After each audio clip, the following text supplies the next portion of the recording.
Di perairan dingin, Samudra Atlantik Utara, dan Laut Utara, ribuan kapal penangkap ikan besar dari Eropa berlayar setiap tahun. Perjalanan mereka tidak sebentar. Para nelayan bisa menghabiskan waktu berhari-hari, bahkan berminggu-minggu di tengah laut hanya untuk menangkap satu jenis ikan yang sangat penting bagi industri perikanan dunia, yaitu ikan herring. Bagi banyak negara pesisir seperti Norwegia, Belanda, Denmark, Skotlandia, dan Islandia, penangkapan herring bukan sekadar pekerjaan. Ini adalah tradisi panjang yang telah diwariskan dari generasi ke generasi. Banyak keluarga nelayan yang sudah berpuluh-puluh tahun menggantungkan hidup mereka dari ikan kecil berwarna perak ini. Menangkap herring di lautan utara bukanlah pekerjaan mudah. Selain membutuhkan pengalaman dan keahlian tinggi, aktivitas ini juga didukung oleh teknologi modern, kapal berukuran raksasa, kru profesional, serta pabrik pengolahan berskala industri. Pagi hari di pelabuhan nelayan biasanya dimulai dengan suasana berkabut. Para pekerja yang mengenakan jas hujan tebal, sepatu bot karet, serta helm keselamatan bersiap menaiki kapal. Kapal-kapal ini memiliki panjang puluhan meter dengan badan kokoh, seperti benteng terapung. Di dalamnya terpasang berbagai teknologi canggih, seperti radar, sistem navigasi, satelit, sonar pencari ikan, hingga derek otomatis. Kapal penangkap herring modern di Eropa umumnya berupa kapal perch, sain, atau kapal penangkap besar dengan kapasitas ratusan ton ikan.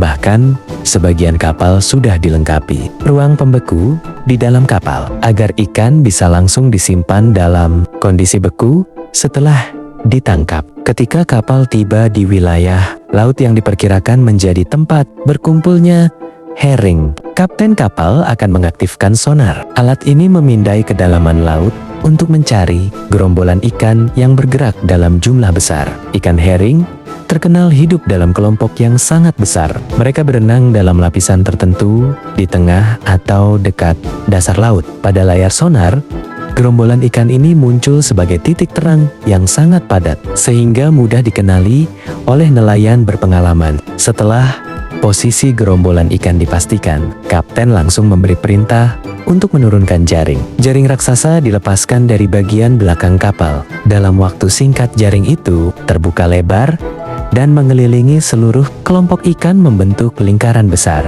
Sistem penarik jaring otomatis kemudian mulai bekerja. Perlahan-lahan menarik jaring hingga semakin rapat dan menggiring ikan ke satu titik. Beberapa kapal bahkan menggunakan teknologi pemompaan ikan hidup. Ikan disedot melalui pipa besar menggunakan tekanan air laut. Metode ini membantu mengurangi kerusakan pada ikan, sehingga kualitasnya tetap terjaga. Setelah masuk ke kapal, ikan herring langsung dimasukkan ke tangki es atau tangki air laut bersuhu rendah. Di atas kapal juga ada tim penyortir awal yang bertugas memisahkan sampah laut, ikan lain yang tidak diinginkan, atau benda asing lainnya.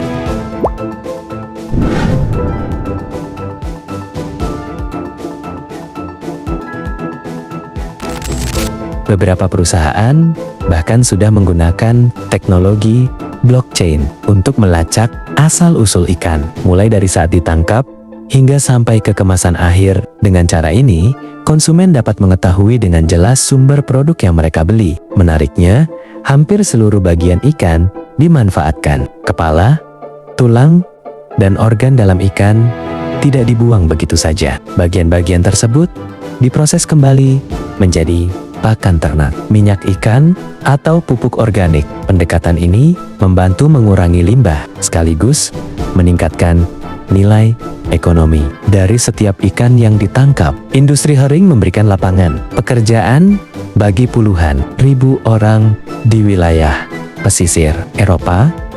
Selain itu, sektor ini juga menjadi penyumbang penting bagi perekonomian negara-negara tersebut. Setiap tahun, jutaan ton herring ditangkap secara legal berdasarkan kuota yang ditetapkan oleh organisasi perikanan internasional. Sistem ini dibuat agar populasi ikan tetap terjaga dan tidak mengalami penangkapan berlebihan. Bagi masyarakat pesisir, herring bukan hanya sumber penghasilan. Ikan ini juga bagian dari budaya mereka. Di beberapa desa nelayan tua di Belanda atau Norwegia, masyarakat masih merayakan festival herring pertama setiap musim.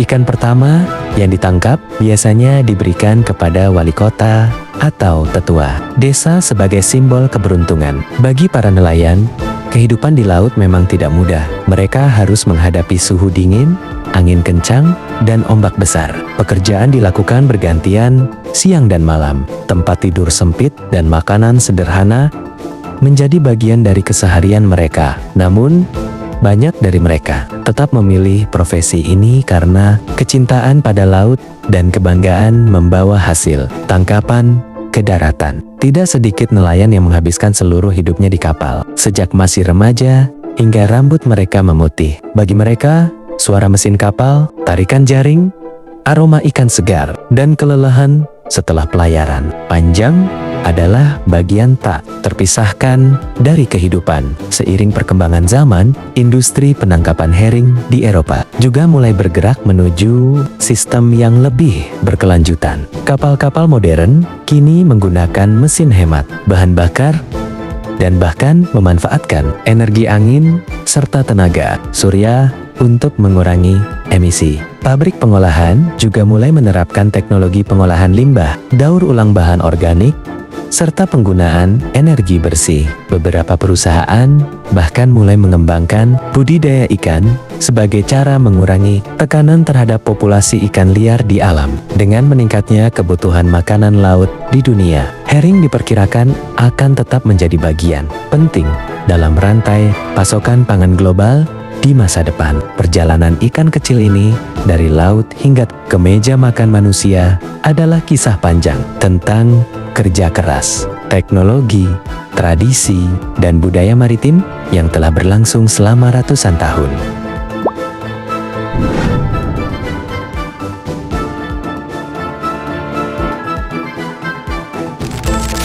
Semua proses ini harus dilakukan dengan sangat cepat agar ikan tetap segar dan tidak rusak setelah berjam-jam bekerja di laut. Lambat laun, ruang penyimpanan kapal akan penuh oleh ikan. Begitu kapasitas maksimal tercapai, kapal pun kembali menuju pelabuhan. Saat kapal tiba, truk berpendingin dan para pekerja pabrik sudah menunggu. Ikan kemudian langsung dibawa menuju fasilitas pengolahan untuk memulai tahap industri berikutnya. Pabrik pengolahan herring di Eropa biasanya beroperasi tanpa henti selama musim penangkapan. Ribuan ton ikan diproses setiap hari. Di dalam pabrik, ikan pertama-tama dicuci menggunakan sistem air dingin. Setelah itu, ikan masuk ke jalur sortir otomatis yang memisahkan ikan berdasarkan ukuran, kandungan lemak, serta tingkat kesegarannya. Dari sini, ikan akan diproses menjadi berbagai produk berbeda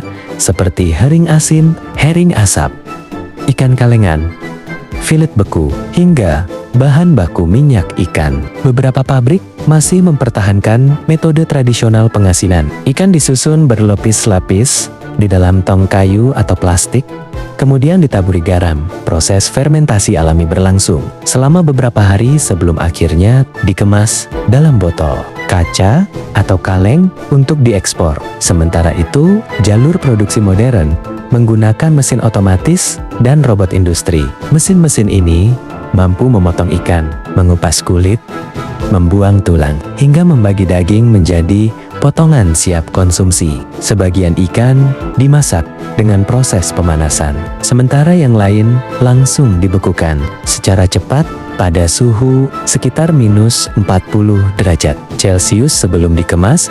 Vakum untuk penyimpanan jangka panjang. Herring kalengan sangat populer di negara-negara Skandinavia dan Belanda. Produk ini juga banyak diekspor ke pasar Asia, Afrika, hingga Amerika Serikat. Selama proses produksi, standar kebersihan dan keamanan pangan dijaga dengan sangat ketat. Para pekerja harus mengenakan perlengkapan pelindung lengkap dan melewati ruang sterilisasi sebelum masuk ke area produksi. Mesin-mesin juga dibersihkan secara rutin menggunakan bahan kimia khusus. Selain itu, sampel ikan secara berkala diuji di laboratorium untuk memastikan kualitasnya.